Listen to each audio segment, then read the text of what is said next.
दोस्तों, खाना खाने के बाद उन टट्टी कैसे बनती है और हमारा खाना पचता कैसे है? हमारा खाना पच रहा है या सड़ रहा है कैसे पता करें? दोस्तों, एनर्जी से ही हमारी पूरी बॉडी काम कर पाती है और एनर्जी हमें मिलती है फूड से, और डाइजेस्टिव सिस्टम की मदद से ही हम फूड का एनर्जी में कन्वर्ट कर पाते हैं। हम तो सिर्फ खाना खाते हैं और वॉशरूम जाकर वेस्ट को बॉडी से बाहर निकाल देते हैं, लेकिन खाने से लेकर वॉशरूम जाने तक हमारा डाइजेस्टिव सिस्टम बहुत ही ज्यादा मेहनत करता है। और इस वीडियो में हम यही देखेंगे कि डाइजेस्टिव सिस्टम काम कैसे करता है। डाइजेशन तो खाना खाने से पहले ही शुरू हो जाता है। जब हम खाने के बारे में सोचते हैं तभी हमारे मुंह में पानी आ जाता है। वो पानी नहीं होता है, उसे सलाइवा कहते हैं।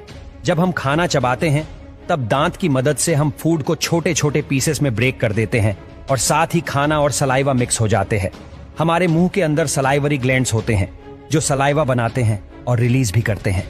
सलाइवा में कुछ एंजाइम्स होते हैं जो कार्बोहाइड्रेट्स और फैट्स का डाइजेशन मुंह के अंदर ही शुरू कर देते हैं, और सलाइवा की मदद से खाना सॉफ्ट और स्मूथ हो जाता है, जिससे ये फूड पेट में आराम से जा पाता है। इस चबाए हुए खाने को बोलस कहते हैं और जुबान बोलस को गले में ढकेल देती है। गले में दो रास्ते होते हैं, एक लंच का रास्ता और दूसरा पेट का रास्ता। अब बोलस को यहाँ से जाना होता है पेट में, पर दो रास्ते होने की वजह से बोलस लंग्स में भी जा सकता है और पेट में भी जा सकता है। अगर बोलस लंग्स में चला जाता है तो दिक्कत हो सकती है, और यही काम आता है एपिग्लॉटिस। एपिग्लॉटिस दरवाजे जैसा होता है जो हवा की नली पर लगा होता है। वैसे तो एपिग्लॉटिस हमेशा ही खुला रहता है, लेकिन जब हम खाना खाते हैं या पानी पीते हैं तब एपिग्लॉटिस बंद हो जाता है, और तब खाना या पानी हवा की नली में नहीं जा पाते हैं, और इस तरह बोलस फूड पाइप में आ जाता है। फूड पाइप को ईसोफेगास भी कहते हैं। फूड पाइप 25 सेंटीमीटर जितना लंबा होता है, और फूड पाइप अंदर से इलास्टिक जैसा होता है, और इसी वजह से फूड पाइप बोलस को पेट में ढकेल पाता है, और सलाइवा की वजह से बोलस बिना अटके फूड पाइप से आसानी से गुजर पाता है।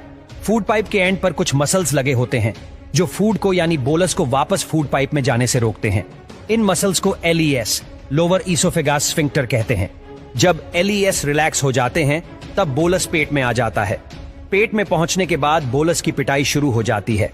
हमारा पेट खाने को सिर्फ होल्ड नहीं करता है, बल्कि एक ग्राइंडर की तरह फूड को पेस्ट में बदल देता है, और इसी इलास्टिक पावर की मदद से स्टमक फूड को पेस्ट में बदल पाता है।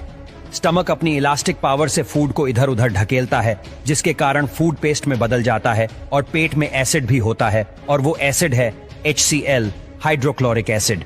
दोस्तों, HCl बहुत ही ज्यादा स्ट्रांग होता है, और पेट के मसल्स को HCl से बचाने के लिए पेट में म्यूक्स रिलीज किया जाता है, जो HCl को पेट के मसल्स के साथ रिएक्ट करने नहीं देता है।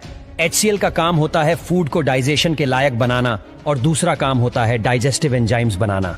HCl के कारण पेप्सिन एंजाइम बन पाता है, जो प्रोटीन्स को एमिनो एसिड में बदल देता है, और फूड में जितने भी बैक्टीरिया होते हैं सभी पेप्सिन की वजह से मर जाते हैं, और फिर दूसरा एंजाइम्स रिलीज होते हैं जो फैट्स को और कार्बोहाइड्रेट्स को डाइजेस्ट करने लायक बनाते हैं।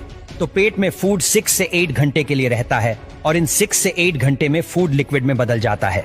इस लिक्विड को काइम कहते हैं। तो काइम 6 से 8 घंटे बाद चला जाता है स्मॉल इंटेस्टाइन में, पर स्मॉल इंटेस्टाइन में जाते समय काइम बाइल जूस और पैनक्रिएटिक जूस के साथ मिक्स होता है। बाइल जूस बनता है लिवर में और स्टोर होता है गॉल ब्लैडर में, और बाइल जूस फैट्स को ब्रेक करता है। बाइल जूस कलर में ग्रीन होता है, जिसके कारण काइम का कलर भी ग्रीन हो जाता है, और पैंक्रिएटिक जूस में अलग अलग एंजाइम्स होते हैं जो कार्बोहाइड्रेट्स को ग्लूकोज में, प्रोटीन्स को अमीनो एसिड्स में, और फैट्स को फैटी एसिड्स में बदल देते हैं। तो इस तरह विलाई की मदद से हम फूड से एनर्जी ले पाते हैं। स्मॉल इंटेस्टाइन से गुजरने के बाद काइम चला जाता है लार्ज इंटेस्टाइन में। लार्ज इंटेस्टाइन तक आते हुए काइम से लगभग सभी न्यूट्रिएंट्स खून में चले जाते हैं, और इसीलिए काइम का कलर ग्रीन से ब्राउन हो जाता है। ब्राउन काइम में अभी भी कुछ न्यूट्रिएंट्स और फाइबर्स होते हैं, और फाइबर्स को हम डाइजेस्ट नहीं कर पाते हैं, और यही हमारी मदद करते हैं माइक्रोब्स, बैक्टीरिया। हमारा लार्ज इंटेस्टाइन 1.5 मीटर जितना लंबा होता है, और पूरे लार्ज इंटेस्टाइन पर बैक्टीरिया माइक्रोब्स होते हैं जो काइम से बचे हुए न्यूट्रिएंट्स को डाइजेस्ट करने में मदद करते हैं। लार्ज इंटेस्टाइन के एंड तक पहुंचते हुए काइम से सभी न्यूट्रिएंट्स और पानी निकाल लिए जाते हैं, और अब ये काइम बदल जाता है स्टूल में यानी टट्टी में, और लार्ज इंटेस्टाइन में ही स्टूल यानी टट्टी पर म्यूकस रिलीज किया जाता है ताकि टट्टी आसानी से बाहर निकल पाए।